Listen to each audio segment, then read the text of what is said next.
ایک مشہور عالم ہیں ہمارے، ان کی میں نے بات سنی تو بڑا لطف آیا، کیونکہ ولیوں کا موضوع ہے تو وہ بڑے ماشاءاللہ بڑی خوبصورت گفتگو کرتے ہیں، عالم باعمل ہیں ماشاءاللہ۔ وہ فرماتے ہیں کہ میرے پاس ایک شخص آیا جو تعویذ دھاگے کو نہیں مانتا تھا، لیکن مجھے کہنے لگا جی مجھے تعویذ بنا کے دے۔ تو میں نے کہا کہ آپ تو تعویذات کو مانتے نہیں، لیکن آپ تعویذ کیوں مانگ رہے ہیں؟ تو کہنے لگا کہ میرا منڈا کلا کلا وہ آج کل جہازاں کو بہنا شروع ہو گیا ہے، جہاز سمجھتے ہیں، ان کے پاس جو ہے وہ اس کا اٹھنا بیٹھنا ہو گیا ہے، تو میں یہ ڈرتا ہوں کہ کہیں وہ بھی F-16 نہ بن جائے، تو لہذا اس سے پہلے جو ہے وہ آپ کوئی تعویذ بنا دیں، یہ نہ ہو کہ ان جہازوں سے سپیڈ اس کی زیادہ بڑھ جائے تو آپ تعویذ بنا دیں۔ اب وہ ولیوں کو بھی نہیں مانتا تھا، وہ ظاہر ہے تعویذات کا منکر تھا، دم درود کا منکر تھا، ولیوں کا منکر تھا۔ بندہ نیچے سے کام شروع کرتا ہے، پھر منکر ہوتا ہوتا ترقی کرتا کرتا رسول اللہ صلی اللہ علیہ وسلم تک نعوذ باللہ پہنچ جاتا ہے۔ اس لیے با ادب اپنے بچوں کو بنائیں، اولیاء کی محبت، علماء کی محبت، صحابہ کی محبت، اہل بیت کی محبت، ادب، احترام، تعظیم، تکریم، مودت اور محبت جب بچوں کو سکھائیں گے تو انشاءاللہ یہ بچے بڑے ہو کر نہ تو یہ ولیوں کے گستاخ بنیں گے، نہ اہل بیت کے بنیں گے، نہ صحابہ کے بنیں گے، نہ انبیاء کے بنیں گے، نہ رسول اللہ کے بنیں گے، بلکہ با ادب اولاد جو ہے وہ ہوگی انشاءاللہ، شروع سے تربیت کی ہوگی۔ تو وہ عالم دین فرمانے لگے، تو میں نے کہا کہ تو اولیاء کو ولیوں کو بھی نہیں مانتا، لیکن یہاں پر تجھے ایک بات میں سمجھاتا ہوں۔ بڑی مزے کی بات انہوں نے کی، مجھے بڑا مزہ آیا بات سننے کا۔ وہ فرمانے لگے کہ دیکھ جہازوں کے پاس، یہ نشئی کو جہاز کہتے ہیں نا، نشئیوں کے پاس، تو وہ علامہ صاحب فرمانے لگے کہ نشئیوں کے پاس بیٹھنے سے بندہ نشئی ہو جاتا ہے، جہازوں کے پاس بیٹھنے سے بندہ چلو F-16 نہ بنے تو چھوٹا جہاز ضرور بنتا ہے۔ یہ بتاؤ کہ اللہ والوں کے پاس جہازوں کی کشش اتنی ہے کہ وہ اپنے ساتھ بیٹھنے والوں کو جہاز بنا لیں، اللہ کے نیک بندوں کے اندر کتنی کشش ہوگی، اور وہ اپنی صحبت میں بیٹھنے والوں کو کیا اللہ والا نہیں بنا سکتے؟ اپنی سنگت میں بیٹھنے والے، ان سے محبت کرنے والے کیا اللہ کے نزدیک نہیں جا سکتے؟ جو خوشبو اللہ والوں کے اندر سے آتی ہے، تو بتا جہازوں کی صحبت میں اتنی کشش، اور تم اللہ کے ولیوں کے منکر بن کر بیٹھے ہو۔ ولیوں کے اندر جو ہے وہ طاقت نہیں رب نے رکھی؟ بتاؤ اگر ایک نشئی کے پاس تیرا پتر بیٹھ رہا ہے، تجھے ڈر پڑ گیا کہ بیٹھنے سے اس کا رنگ چڑھ جائے گا، تو کوئی داتا صاحب کی صحبت میں بیٹھے گا تو پھر آپ نہیں سمجھے جی، جو سوچوں میں پڑے ہیں وہ نہیں سمجھے۔ کوئی غوث پاک کی صحبت میں بیٹھے، کوئی عالم با عمل کی صحبت میں بیٹھے، کوئی مہر علی کی صحبت میں بیٹھے، اللہ کے ولیوں کا رنگ چڑھے گا کہ نہیں چڑھے گا؟ ہم اپنی اولاد کے دوستوں کا خیال رکھتے ہیں، کیوں رکھتے ہیں؟ کہ جیسی صحبت میں ہمارا بیٹا جائے گا، بیٹھے گا، ان کی سنگت میں کوئی جواری ہے، کوئی نشئی ہے، تو آہستہ آہستہ یہ انہی کے رنگ میں رنگ جائے گا۔ تو بتائیے نا، کچا رنگ للاری والا کدی چڑھدا لیندا رہندا، کچا رنگ للاری والا کدی چڑھدا لیندا رہندا، پکا رنگ عشق والا ایک باری چڑھ جائے پھر نہیں لینا، ایک مرتبہ چڑھ جائے پھر نہیں اترتا۔ تو یہ اللہ کے ولیوں کے ساتھ محبت کرنا، چنگے بندے دی صحبت یارو جویں دکان تاراں، سودا پاویں مل نہ لئیے ہلے آن ہزاراں، تے برے بندے دی صحبت یارو جویں دکان لوہاراں، سودا پاویں مل نہ لئیے چنگاں پین ہزاراں۔ دامن جل جاتا ہے بری صحبت میں بیٹھنے سے، اور اچھی صحبت میں بیٹھنے سے دامن جو ہے وہ پاکیزہ ہو جاتا ہے، طہارت زدہ۔ آپ کسی عاشق کی صحبت میں بیٹھیں گے تو عاشق رسول بن جائیں گے۔ تو لہٰذا ان کی صحبت میں بیٹھیے جو یہ کہے کون دیتا ہے دینے کو منہ چاہیے، دینے والا ہے سچا ہمارا نبی، جن کے پاس خالق کائنات نے ساری کائنات کے خزانے رکھ دیے۔ اور یہاں پر ایک اور بات کر دوں آج کل جو صحابہ کرام کے بارے میں باتیں کرتے ہیں کہ برے بندے کی صحبت رنگ چڑھاتی ہے اور بندہ برا بن جاتا ہے، اور اگر کسی باعمل عالم دین کے پاس، کسی اچھے باعمل عاشق رسول پڑھے لکھے پیر کے پاس آپ بیٹھیں گے تو اچھی صحبت جو ہے وہ رنگ چڑھائے گی۔ کسی ولی کے پاس بیٹھیں گے تو ولایت کی خوشبو رفتہ رفتہ آپ کے اندر سے آنا شروع ہو جائے گی۔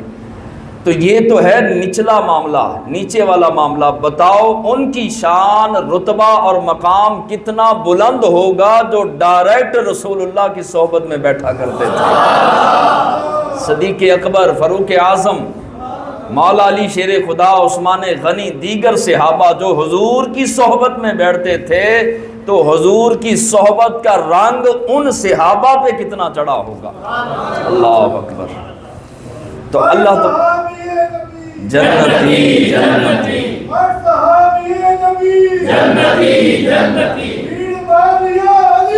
جنتی جنتی ماشاءاللہ۔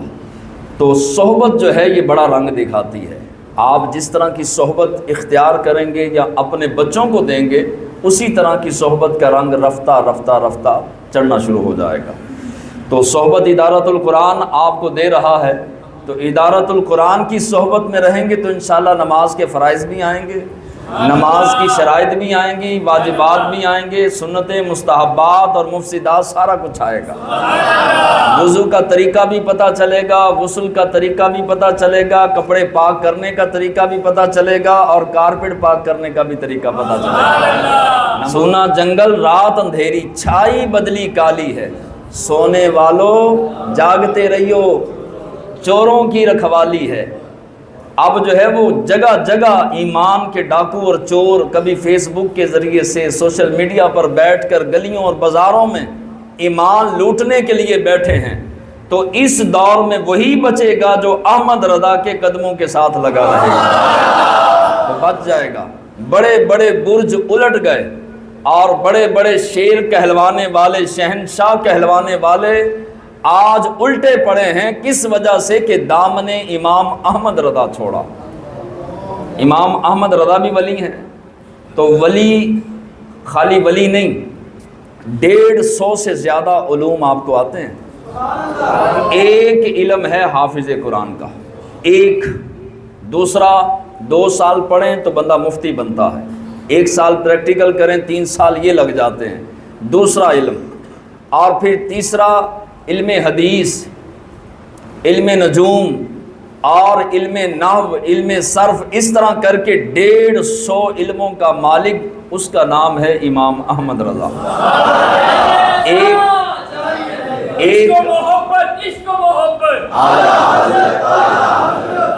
ایک 1000 سے زیادہ کتاب لکھنے والے ہیں۔ اور امام احمد رضا خان علیہ رحمت الرحمن نے ہمیں در مصطفیٰ پر، میں یہ عرض کر رہا تھا کہ آپ خالی 150 علوم کے مالک نہیں، مجدد بھی ہیں۔ اور مجدد کا معنی ہے تجدید کرنے والا۔ کیا کرنے والا؟ دین پرانا ہوتا ہے، مسائل پرانے ہوتے ہیں، لیکن ان کو جدت کے ساتھ قوم کو پہنچانے والا، اور اس پر کوئی مٹی گھٹا پڑ جائے تو اس کو صاف کر کے امت تک پہنچانے والا، اس کو مجدد کہا جاتا ہے۔ جب ہر طرف سے آوازیں آ رہی تھیں کہ حضور ہمارے جیسے ہیں، حضور علم غیب نہیں جانتے، حضور نعوذ باللہ دنیا سے تشریف لے گئے تو معاملہ ختم ہے، طرح طرح کی آوازیں آ رہی تھیں، اللہ نے اس دور میں مجدد پیدا کیا۔ مجدد نہیں ہوتا، مجدد پیدا کیا۔ اعلیٰ حضرت پھر اٹھے اور فرماتے تو زندہ ہے واللہ، تو زندہ ہے واللہ، میری چشم عالم سے چھپ جانے والے حضور کی زندگی پر 6 کتابیں لکھ دیں، حضور کے علم غیب پر 12 کتابیں لکھ دیں، حضور علیہ السلام کے نور ہونے پر 8 کتابیں لکھ دیں، اللہ کے حبیب علیہ السلام پر درود و سلام پڑھنا چاہیے، درجنوں کتابیں لکھ دیں، اور شرعی مسائل کے لیے 33 جلدوں کا جو ہے وہ فتاوی رضویہ لکھ دیا۔ 1000 کتاب لکھی امام احمد رضا۔ ہم اللہ کے ولیوں سے پیار کیوں کرتے ہیں بتائیے؟ لوگ تو مخالفت کرتے ہیں، جناب درباروں پہ نہیں جانا چاہیے، یہ بھی شرک، اب شرک کا جو معنی نہیں جانتا، جس کو پتہ نہیں کہ شرک کا مطلب کیا ہے، معنی کیا ہے، لغوی معنی، لفظی معنی اور اصطلاحی معنی کیا ہے، وہ بھی کہتا ہے جی دربار پہ جانا شرک ہے۔ اللہ کا کوئی دربار ہے؟ شرک کسے کہا جاتا ہے کہ برابری ہو، کوئی برابری کا معاملہ ہو جائے۔ مثال کے طور پر ہم اللہ کی بھی عبادت کرتے ہیں تو داتا صاحب کی بھی عبادت کریں گے تو یہ شرک بن جائے گا۔ اللہ کا تو دربار ہی نہیں، دربار تو ہے داتا صاحب کا، ہم تو بتا رہے ہیں میاں جس کا دربار ہو وہ اللہ نہیں ہوتا، اور جو اللہ ہوتا ہے اس کا دربار نہیں ہوتا۔ اس سے بڑی توحید کیا ہو سکتی ہے؟ ہم تو جا کے بتا رہے ہیں کہ اللہ والوں کی سنگت اختیار کرنا یہ اللہ کے نیڑے قرب خاص میں ہونے کے لیے ایک وسیلہ ہے۔ رب سے جو ملنا چاہتا ہے تو رب فرماتا ہے الا ان اولیاء اللہ لا خوف علیہم ولا هم یحزنون۔ اولیاء اللہ، اللہ کے دوست، اللہ کے پیارے، ان کی سنگت ہم اس لیے اختیار کرتے ہیں کہ ہمارا رب تک پہنچنے کا سلسلہ مکمل ہو سکے۔ ہم تو مانتے بھی ان کو رب کی وجہ سے، رب کے رسول کی وجہ سے۔ بابا جی کہا کرتے تھے کہ اساں جنوں بھی منیا رسول اللہ دی وجہ تو منیا۔ ہم نے جس کو بھی مانا، چاہے ہم نے اہل بیت کو مانا، صحابہ کو مانا، اولیاء کو مانا، غوثوں کو مانا، کتبوں کو مانا، ابدالوں کو مانا، جتنے بھی اللہ کے ولی ہیں، ہم نے جس کو بھی مانا رسول اللہ کی وجہ سے مانا۔ حسن و حسین کو مانا، فاطمۃ الزہرا کو مانا، صدیق اکبر کو مانا، فاروق اعظم کو مانا، عثمان غنی، حیدر کرار کو مانا تو رسول اللہ کی وجہ سے مانا۔ اور یاد رہے کہ ہم نے غوث پاک کو بھی مانا اور داتا علی حجویری کو بھی مانا، مہر علی کو بھی مانا تو رسول اللہ کی وجہ سے مانا۔ گل ختم، بات ختم۔ رسول اللہ کی وجہ سے ہماری محبتیں بھی ہیں، نفرتیں بھی ہیں۔ ہم اس بندے سے ٹوٹ کے پیار کریں گے جو دامن مصطفیٰ کے ساتھ چمٹا ہوگا، حضور کا غلام ہوگا، اور ہم اس سے شدید نفرت کریں گے جو رسول اللہ کے دامن کو چھڑا کر نیا راستہ جو ہے وہ اختیار کر چکا ہوگا۔ تو اللہ کے ولیوں سے پیار کیوں کیا جاتا ہے؟ کیونکہ اللہ ان سے پیار کرتا ہے، اور خالی اللہ پیار نہیں کرتا، ساتھ فرماتا ہے تسی بھی پیار کرو۔ اللہ والوں سے رب ہو کر بھی محبت کرتا ہے، اور خالی خود محبت نہیں، جبریل کے ذریعے سے زمین کے لوگوں کے دلوں کے اندر ان کا پیار ڈالا جاتا ہے کہ ان سے فرشتے بھی محبت کرتے ہیں، ان سے تمہارا رب بھی محبت کرتا ہے، اے ایمان والو تم بھی جو ہے ان سے محبت کرو۔ رب جدے نال محبت کروائے او دے نال محبت کرنی چاہیے، بس جس سے رب محبت کروائے گا ہم کریں گے۔ امام احمد رضا سے بھی رب محبت کروا رہا ہے تو ہم کر رہے ہیں۔ غوث پاک، امام اعظم، امام مالک، امام احمد بن حنبل، امام شافعی، جنید بغدادی، بختیار کاکی اور حضرت معین الدین چشتی اجمیری، فرید الدین گنج شکر، مجدد پاک امام احمد رضا، مہر علی، تمام اولیاء جن سے رب محبت کروائے گا، اہل سنت کا خاصہ ہے یہ ان سے محبت کریں گے۔